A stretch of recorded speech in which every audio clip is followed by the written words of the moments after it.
Minecraft has garnered a ton of magic mods over the years, ranging from classic spellwork to intricate systems.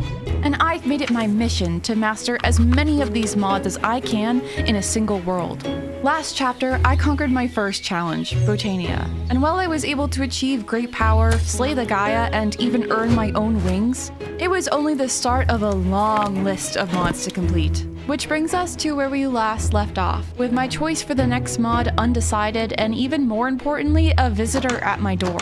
Whether you're returning or new, hi, I'm Sniff, and welcome to Mastering Magic Chapter 3, The Witching Hours.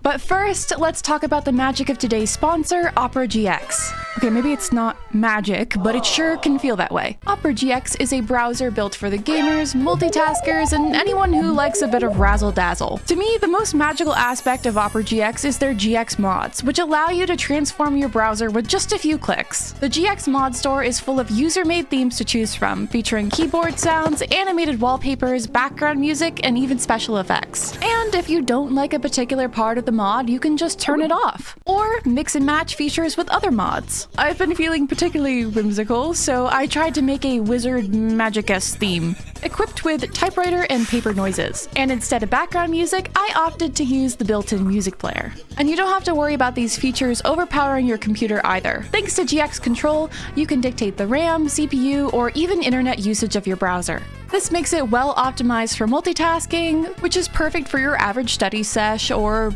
scouring the Stardew Valley Wikipedia to search for the exact location and favorite objects of all of the villagers, except for Clint. But Sniff, it's so much effort to move all my stuff over. All my bookmarks, my extensions, my... Fret not, my friend. Opera GX is a fantastic import tool that allows you to transfer browsing history, bookmarks, and cookies from your old browser. And Opera GX is compatible with every Chrome extension. Now that is magic. You can download Opera GX today using the link in my description, and thank you so much to Opera GX for sponsoring this video. Hello? Oh, hello. My name's Tony. I'm with the Department of Magic. I'm doing an investigation. Someone reported some strange activity around the area. Sorry, a report? As in someone other than you reported something? Oh, was it you? Did you file a report? Anyways, can I get a name and an address? First name Sniff, last name Snifferish. And address here? I guess? Okay, Sorry, is real there like vague. Am I in a country? I have so many questions. You know what? Do you just want to give me a tour of the property? Yeah, I guess. Come on in. Okay. There's not much elsewhere. I guess the basement is where most of the stuff is. Yeah, everything looks good. Everything looks good down here. Okay, there's a tunnel. This will bring you to my greenhouse. I recently, completely mastered Botania, so, you know, I did open a portal to another world, and, I have been storing mana en masse. Sorry, allergies. Oh. Is there anywhere else we could go? Could we, like, this way, maybe? So, you know, could that maybe be the strange activity that someone else reported? I mean, no, that's still fairly normal. You know, everything seems up to code. Yeah, you have, like, a lot of, like, magical potential, you know? Like, if you continue this journey that you're on, you know, you might be a good candidate to join the department yourself. What even is the department? What is it? Is it like an association or a school or a country or? You know, I wouldn't worry about it. You know, at the moment, you're not really at the level that we need for the department. You know, your Botania thing in there, like it just isn't enough. Okay, so if Botania isn't enough, like what is? Could you pick a number between 1 and 2? 2, I guess. Why did you throw... What is this? That was mysterious and strange, and I couldn't ignore my disappointment. My mastery of Botania wasn't enough for whatever measure of magic my observers used. Essentially, I was back to square one, left to discover whatever field came my way. With that said, I glanced at the odd book thrust upon me. The cover was bound in a deep maroon, embellished with a triquetra, an old Celtic symbol. Unfortunately, it wouldn't open like any book. It whispered of a special altar to be displayed upon. I had none of the materials required for an altar, so it seemed this episode would begin with a small adventure. The focus of our search would be mahogany and willow trees, but anything pertaining to the Hexerei mod would be a good score. Considering this is a witchcraft-focused mod, it only made sense to check the most witch-orientated biome in Minecraft, the swamp. I packed my bags and started up the mountainside towards Winnie, since traveling with him would be the fastest and safest route. Last episode, for the reward of killing the Gaia and slaying the Ender Dragon, I had been given my own wings, but I still had limited stamina, so it wasn't great for long distances. Plus, I'm sure Winnie would also enjoy stretching his wings. Together, we ascended to the skies and headed in the direction of the swamp we encountered last episode. While we travel, let's get some background on Hexerei as a mod. Hexerei began development in 2021 by solo developer Joe Fox. While many thought it to be a replacement for other famous Minecraft mods like Witcherei, it's entirely its own thing. The mod takes some inspiration from the Wicca religion, a British neo-pagan religion that was founded by Gerald Gardner in the mid-1900s. This is most evident by the use of the name Book of Shadows, which is the title of both the central text of the religion and a witch's personal grimoire. However, there are also elements from other forms of modern witchcraft because, while most Wiccans consider themselves witches, not all witches are Wiccan. The mod itself is kind of a baby in terms of development, in that what is currently offered in the main gameplay appears to only be a fraction of what Joe plans to incorporate. Knowing this now, I might have waited until further development to play this, but that's just the consequence of doing blind playthroughs. With that said, there are currently no achievements for this mod, which is how I measured completion in the past, so today we'll just be going through the guidebook, which I currently can't access, so let's fix that. Winnie and I arrived at that strange, snowy swamp, and I scanned it for unexplored structures or anything of note. To my disdain, the swamps are still inhabited by those pesky birds, which were more annoying than dangerous. I first discovered a regular village and combed through it before getting back on the saddle. Winnie and I also found a witch hut, but it didn't seem to be the right kind. Just as the sun was starting to set, I spotted a building in the distance and we landed at nightfall. I let Winnie deal with the birds while I checked the building, and sure enough, it was constructed of a rich red mahogany. I killed the witch inside and began to poke around the place a bit. To my delight, there was the perfect amount of things to get started on my witchcraft adventures. Jars of herbs, a cauldron, and of course the wood I was looking for. This was perfect. Then, just as Winnie and I were about to head home, something else caught my eye. Not far from the singular witch hut was an entire witch village. I thought about it for a moment, then said, yeah, okay, maybe we'll go steal some stuff. To my fellow witches, I apologize, but also this might have been my best chance at getting the things I needed. Within the scattered huts, I discovered more herbs and tools for my studies, including an already made altar for my book, a beautifully animated coffer, and drying racks galore. I also collected every plant required for this mod: sage, mandrake, belladonna, yellow dock, and mugwort. With my mission a success, I hopped back on Winnie and we started our journey home. The second we touched ground, I was eager to get started. For my last area of study, I constructed a separate greenhouse to practice. However, for Hexerei, I wanted to transform a room in my very empty home. I chose a room above the dining space and began building the perfect spot to explore this mod. To start, I had to complete that fireplace. Then, I tore up the floorboards in favor of something a bit darker. Next, I wanted to change the walls, so I used copycat blocks to maintain the outside facade while decorating the inside. I struggled with the color palette for a moment, unsure the right vibe for a mod I barely touched. Given the color of the guidebook and the beautifully ornate carpets I found in the witch village, I opted for a dark red and black color palette, and constructed a striped pattern on the walls using mahogany and mangrove. Honestly, the inclusion of mahogany in this mod is a bit interesting to me. I would have suspected something like elderwood, rowan, ash, or juniper for the witchcraft themes. However, Minecraft's own decision to choose swamps as the witching territory likely influenced the choice for willow and woods from warmer climates. With the walls complete, it really felt like everything was coming together. Actually, I gotta change the color of the curtains again. Sorry. Okay, that's better. Now let's get this room set up. The cauldron went in the brick cubby first, then I constructed shelves on the outer walls to hold my jars and additional storage. For now, I set up botany pots to grow the herbs indoors, but eventually I wanted to make an outside garden. As much as I liked the moody darkness of the space, I also enjoyed seeing what I was doing, so I placed some chandeliers that I got from the witch village to light the place up.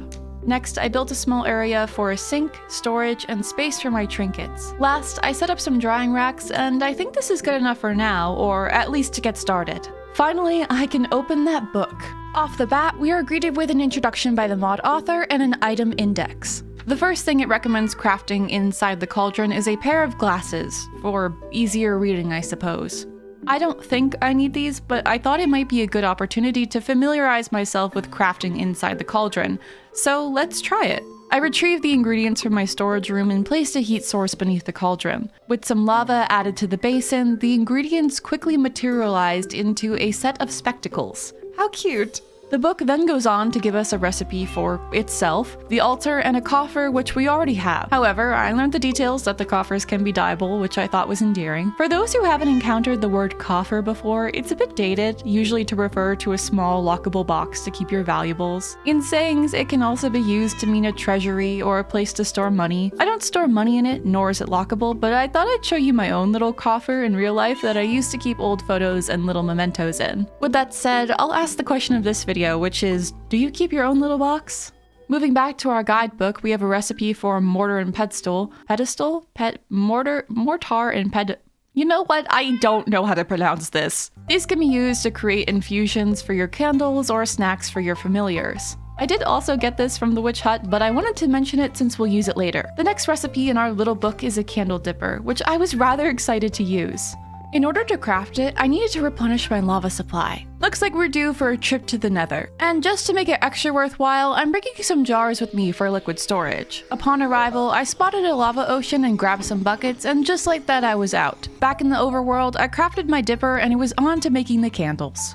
Or so I thought. In vanilla Minecraft, candles are traditionally made with honeycomb, aka beeswax, but it seems Hexerei's candles are made with tallow or animal fat, which means it's time to go hunting. To get the most out of every kill, I decided to craft the perfect tool for this situation. Let me see what you have!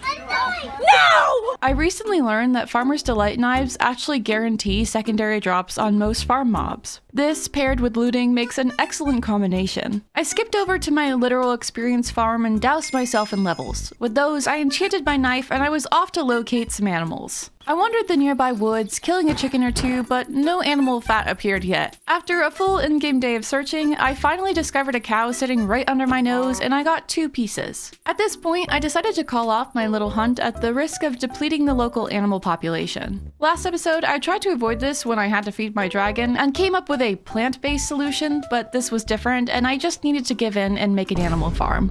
Aside the greenhouse, I began clearing some grass and plotted out 3 round pens. By the next day, they were fully built with troughs to semi-automate the breeding. With all that complete, I gathered some animals, and while they did their thing, I decorated the area. Being so caught up in all the magical learning, I haven't had much time to just sit and decorate my house, so this was a nice change of pace.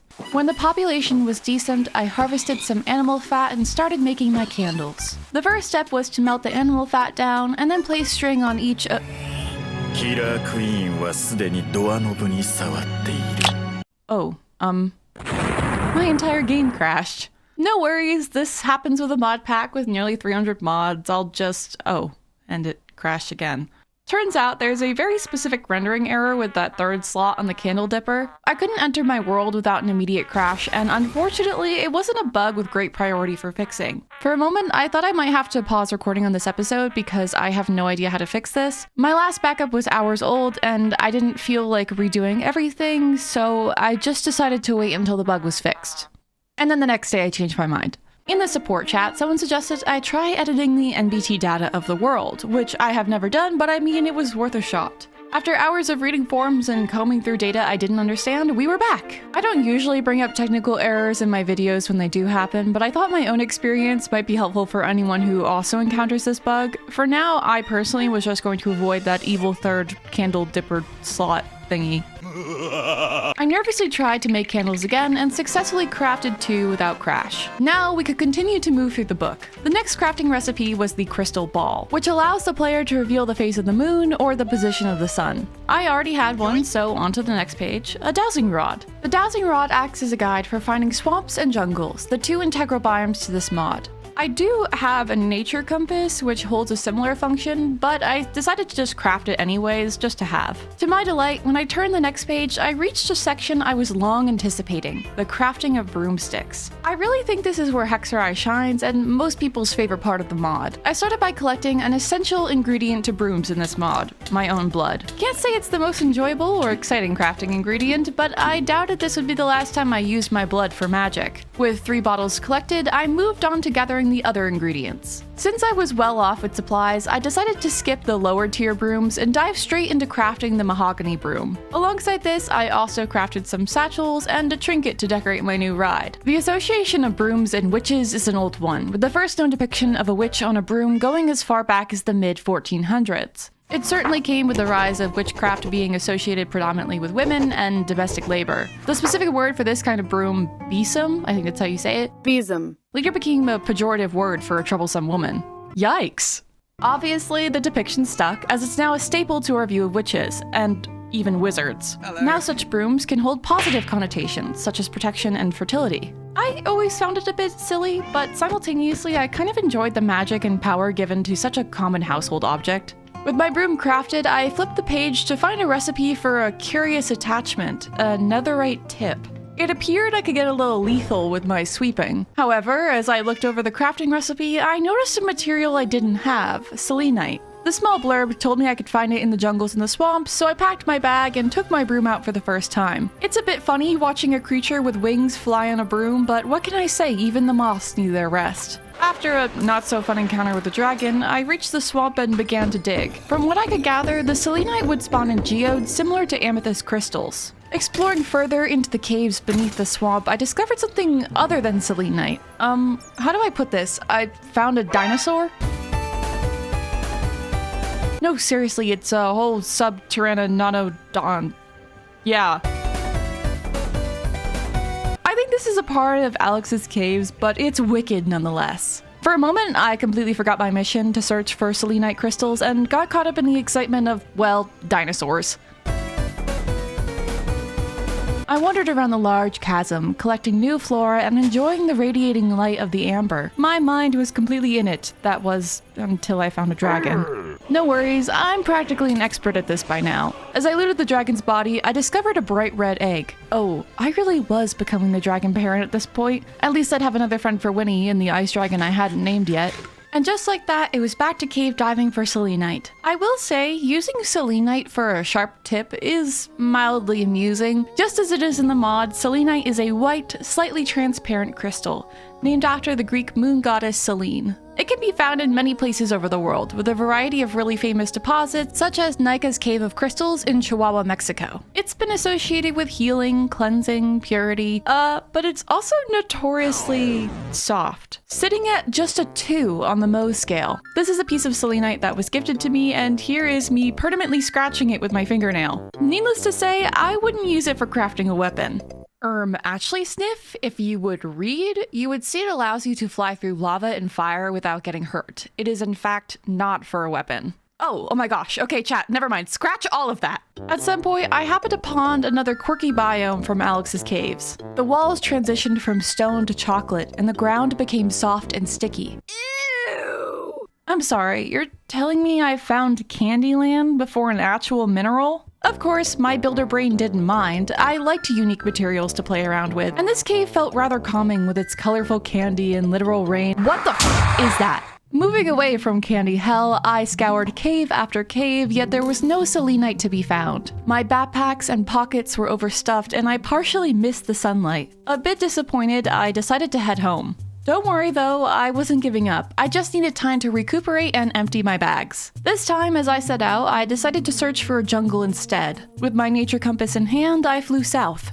Unfortunately, I had no luck in this jungle finding selenite shards, and no luck in the next one either, despite traveling thousands of blocks. To be fair, my world gen mods could have been affecting the generation, but I was still very disappointed. It was after all of this that I actually gave up. I arrived home, ready to continue my way through the book. The next set of items beyond the brooms were all crow related. It seemed that I could have crows for my companions. But before that, I crafted some infused fabric and fabric blocks. I genuinely don't know why. Back to the crows, I started with a crow flute. This item, of course, is useless until I actually have a crow, so let's work on that. To tame a crow in Hexerei, I needed to craft a silly little snack for it, comprised of various seeds for it to peck at with its little beak. When that was ready, all I needed to do was venture out in search of a wild crow, and search I did. Hexerei's crows are found within forests, but despite the abundance of them around me, it took some time before I found a little fella to call my own. I brought a waystone with me luckily, and my new friend and I traveled home. I felt a bit awkward keeping it on the floor, so I used some create blocks and made a hanging perch for it. For a name, I decided on Fork. Crows can do a plethora of fun things in Hexerei, such as gather crops and pick pockets. I honestly didn't have much use for my crow at the moment, more so I was just happy for the company. With all the adventuring, I needed a moment to stay at home. I opted to spend some time giving my entryway some extra love and attention. Merely sprucing it up already made it feel that much cozier. I continued to rearrange some things in my Hexerei room and then finally got back to crafting. I mentioned infused fabric earlier, but now it was time to use it for its main purpose, witch robes. These robes give the player some added benefits, but I've got my armor already, so these will be mostly for a vanity display. I crafted the entire set and an armor stand to hold them. There's an option to adorn the hat with mushrooms, which I gotta say I really appreciate. However, just as I did with my wings, I came up with an idea to model my own piece to celebrate the completion of this school of magic. More on that later though. As I turn the next page, I happen to see an entry regarding owls. These curious creatures have the ability to send and deliver messages. Given I was trying to complete this mod, it made sense that I locate and tame an owl myself. But in order to do that, I need some fish to toss their way. I can't say I've done much fishing in this world. All of the raw cod I've gotten has been through directly stabbing fish or finding it in chests. But who knows, maybe putting on a good old fishing cap and heading out to the lake would be good for my psyche. The next morning, I found a spot on the misty lake and waited for the fish to descend upon my lure. You could say I was mildly surprised when I caught a fish and was given the message, "You have now become more addicted to fishing." Hello? Despite the ominous message, I managed to break free of the pond and put my fishing rod to rest. Now it was adventure time. Owls can only be found in post offices, which I think can only be found in swamps? Given I'd searched that last swamp head to toe, I decided to change directions, this time heading north. This choice ended up being a poor one, as before the sun even set, I found myself in the clutches of a dragon's jaw. Back with another milk. Help! Moving on, I made great progress through a clear, brilliant sky, but finally stopped as I came upon a decadent little honey village. I spent the night and flew off early the following morning, but I would definitely rate it 5 out of 5 stars.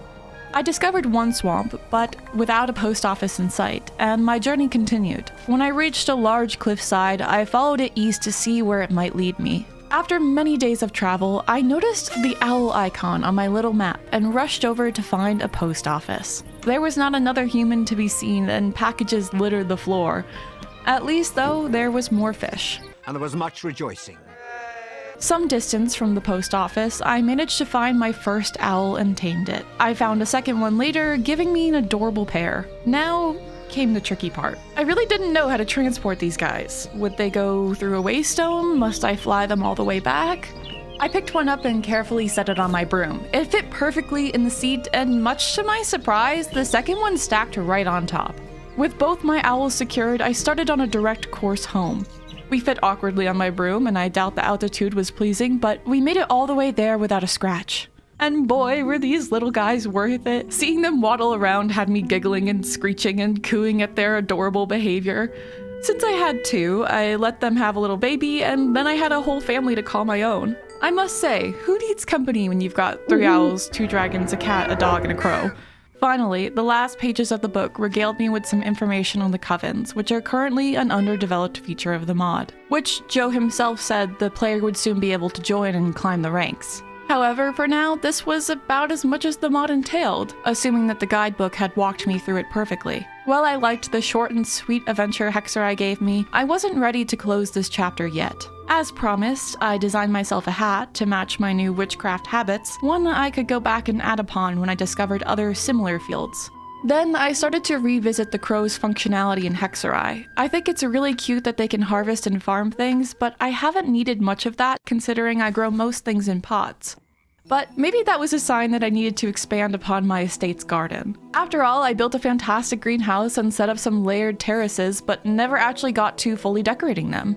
I started harvesting leaves for building shrubs and other fun things, and then decided it would be funny to use all of my supreme essence to make a set of shears instead of anything remotely productive. To my dismay, these shears didn't even work for harvesting leaves. However, I managed to get the funniest combination of enchantments. Now when I went to snip my sheep, they exploded in color and occasionally died.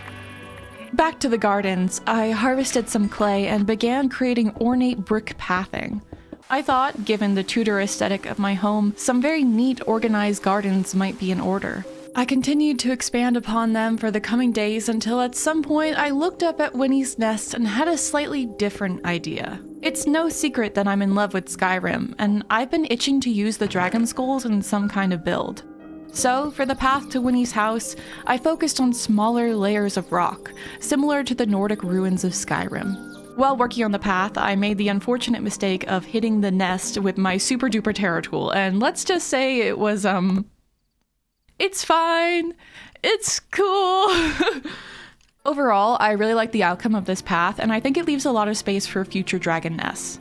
I continued to add more foliage around the property. I seriously wasn't sure what my plan was when I started building this house, or even the area around it, but what's done is done, and I'm going to make it work.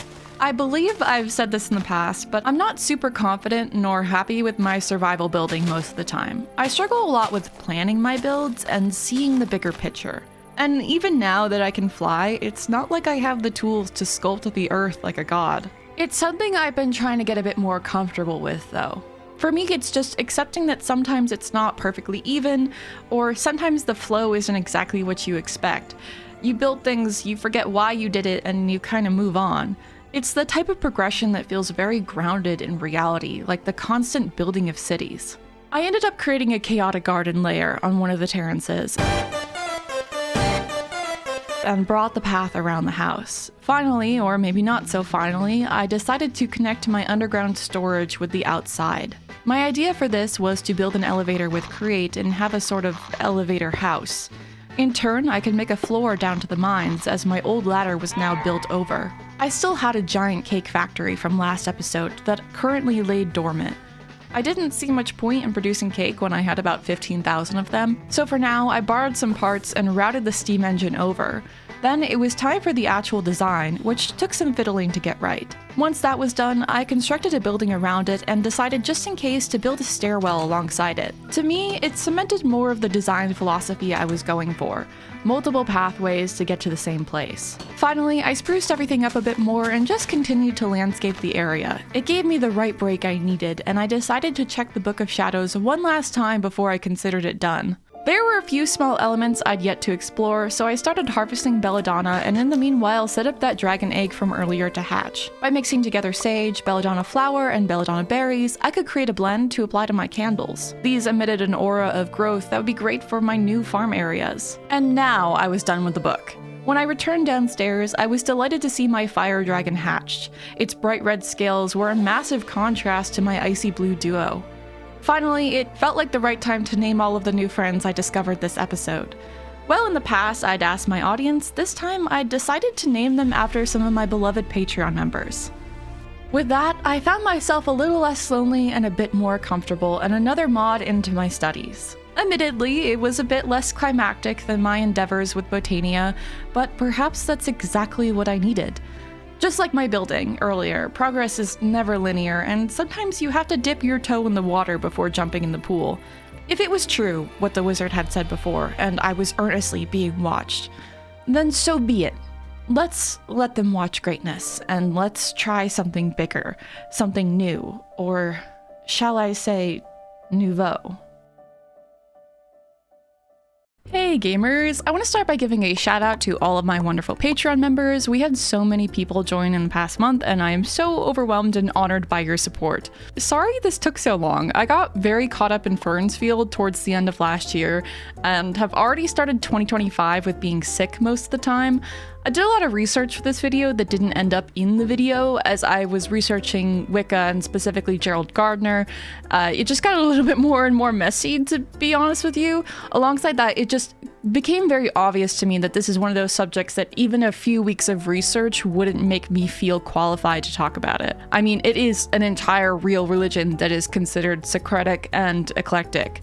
With that said though, I still had a fun time filming this and even researching, even if it didn't make it in. A huge shout out to Joe, who was kind enough to answer a few of my questions and give me some insight into the mod. I wish him the absolute best on future development. Next episode will be Ars Nouveau focused, and I'm excited to go back to measuring progress through achievements. I don't want to make any promises about when it will come out because I have no idea about the content of this mod or how long it will take me on top of everything else I do, but thank you so much to those who have been patient with me, and I shall see you in the next one.